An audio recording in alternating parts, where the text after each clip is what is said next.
Assalamualaikum warahmatullahi wabarakatuh. Perkenalkan, nama saya Devi Afriani, mahasiswa Prodi Perbankan Syariah, Fakultas Syariah dan Hukum, Universitas Islam Negeri Sultan Syarif Kasim Riau. Pembuatan video ini dibuat untuk memenuhi tugas mata kuliah Sejarah Pemikiran Ekonomi Islam, dan saya akan membahas tentang materi sejarah pemikiran ekonomi pada masa Bani Umayyah dan Bani Abbasiyah. Selanjutnya, kita masuk kepada materi yang pertama, yaitu sistem ekonomi Islam pada masa Umayyah. Pada masa kekhalifahan Bani Umayyah, kebijakan ekonomi banyak dibentuk berdasarkan ijtihad para fuqaha dan ulama. Khususnya di bidang ekonomi, para fuqaha menjadi peletak dasar pemikiran ekonomi Islam pada masa Daulah Umayyah, selanjutnya menjadi pencetus teori-teori dan mempengaruhi keilmuan, khususnya ekonomi Islam hingga masa sekarang. Beberapa kontribusi pemikiran mereka terhadap kemajuan ekonomi Islam diantaranya adalah perbaikan terhadap konsep pelaksanaan transaksi saham, murabahah, muzara'ah, serta kehadiran kitab Al-Faraj yang ditulis oleh Abu Yusuf yang hidup pada masa pemerintahan Khalifah Hashim yang membahas tentang kebijakan ekonomi.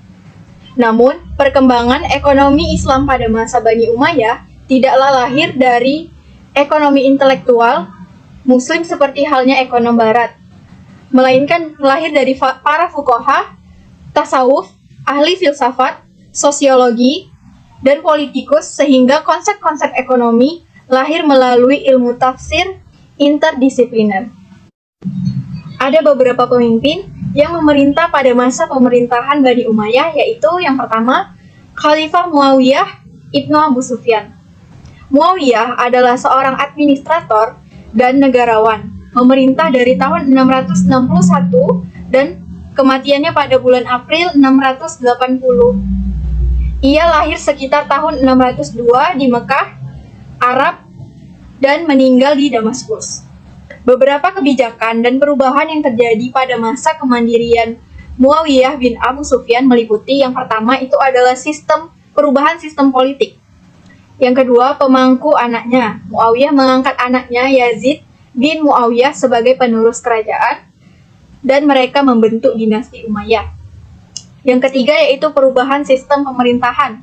Muawiyah menerapkan sistem pemerintahan tertutup yang lebih otoriter dengan membangun beberapa departemen pemerintahan seperti Departemen Pencatatan, Departemen Pos, dan Departemen Pajak. Selanjutnya adalah pembangunan infrastruktur. Terakhir, terbentuknya sistem mata uang. Yang kedua yaitu Khalifah Abdul Malik Ibnu Marwan. Khalifah Abdul Malik Ibnu Marwan adalah Khalifah Bani Umayyah kelima yang memerintah dari bulan April 685 Masehi sampai kematiannya pada bulan 705. Dia adalah anggota generasi pertama yang terlahir sebagai Muslim.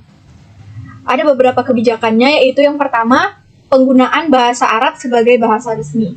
Yang kedua, mengembalikan integritas wilayah. Selama masa kepemimpinannya, Abdul Malik mengembalikan sepenuhnya integritas wilayah dan wibawa kekuasaan pemberontakan kaum Syiah dan Khawarij. Yang ketiga, pengangkatan gubernur. Abdul Malik mengangkat gubernur dari kalangan Bani Umayyah. Yang keempat, pembangunan infrastruktur, pengembangan sistem pos dan kerajinan. Yang terakhir yaitu penggunaan tulisan mushaf Al-Quran. Dan khalifah ketiga yang akan saya bahas di sini adalah Khalifah Umar Ibnu Abdul Aziz. Adalah khalifah yang berkuasa dari tahun 717 hingga 720, sebagaimana khalifah ke-8 dari dinasti Umayyah. Beliau lahir di Hulwan, sebuah desa di Mesir. Beberapa kebijakan politik yang dilakukan Umar bin Abdul Aziz diantaranya antara lain adalah mencatat penjabat yang zalim, kebijakan pajak, kebijakan tegas terhadap pejabat negara, dan menghapus diskriminasi dalam masyarakat. Selain itu, Umar bin Abdul Aziz juga dikenal karena kebijakan ekonominya yang mengutamakan peningkatan kesejahteraan rakyatnya, seperti mengelola perekonomian tanpa batas, menguasai strategi penerimaan dan pengeluaran negara, serta memperhatikan pengelolaan, pertanian, dan pembangunan infrastruktur. Selanjutnya, kita akan membahas sistem ekonomi Islam pada masa Abbasiyah. Pada masa dinasti Abbasiyah, sistem ekonomi yang digunakan untuk mencapai kemajuan pesat melibatkan perdagangan industri, dan pertanian. Sektor ketiga ini memainkan peran penting dalam kemajuan kekhalifahan. Selain itu juga pada masa Khalifah Al-Mansur, sistem ekonomi yang diterapkan juga memengaruhi kemajuan ekonomi. Pada masa Daulah Abbasiyah, sistem pemungutan suara Al-Haraj dilakukan dengan 3 cara, yaitu Al-Muhasabah, yaitu melibatkan penaksiran luas areal tanah dan jumlah, selain itu lahan pertanian yang luas dan sistem perhubungan ke daerah pertanian, baik darat maupun udara juga diperbaiki. Perkembangan ekonomi Islam pada masa Daulah Abbasiyah sangat penting dalam sejarah peradaban Islam dan memahami sejarah ini dapat memberikan wawasan untuk mempertahankan dan meningkatkan prestasi tersebut. Selanjutnya, silsilah kepemimpinan dinasti Abbasiyah.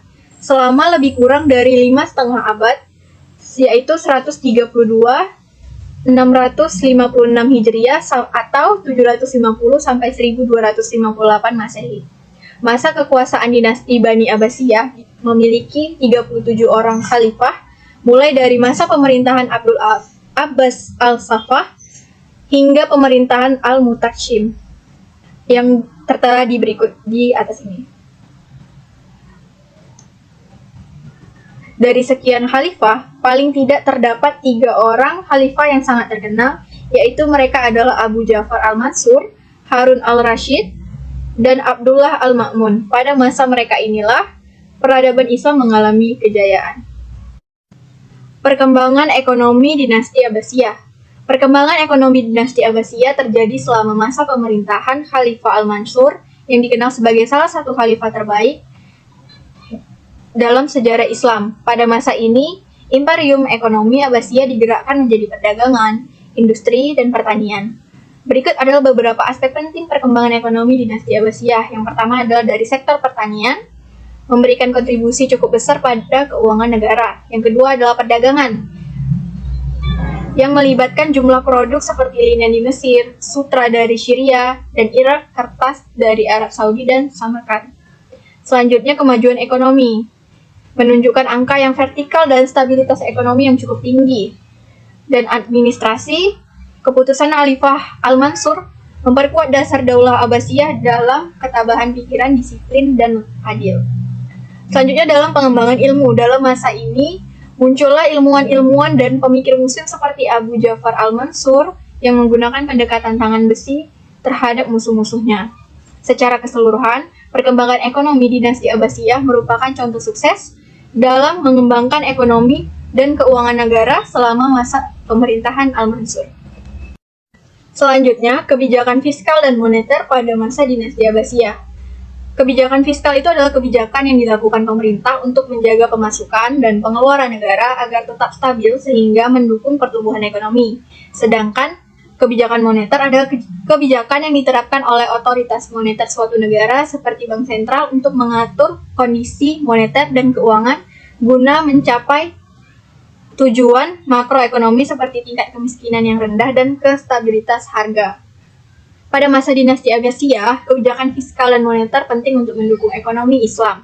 Kebijakan fiskalnya yaitu meliputi pertama pengelolaan keuangan negara, yang kedua pengaruh agama, ketiga kebijakan pemerintah, selanjutnya kebijakan pemerintah moneter dan fiskal yang diambil oleh pemerintah harus memberikan kepada pemberdayaan ekonomi.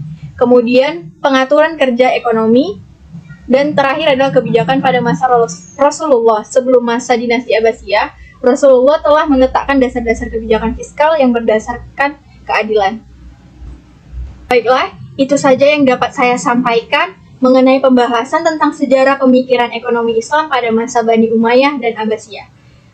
Bila ada kekurangan saya mohon maaf, saya sudahi dengan wabillahi taufiq wal hidayah. Wassalamualaikum warahmatullahi wabarakatuh.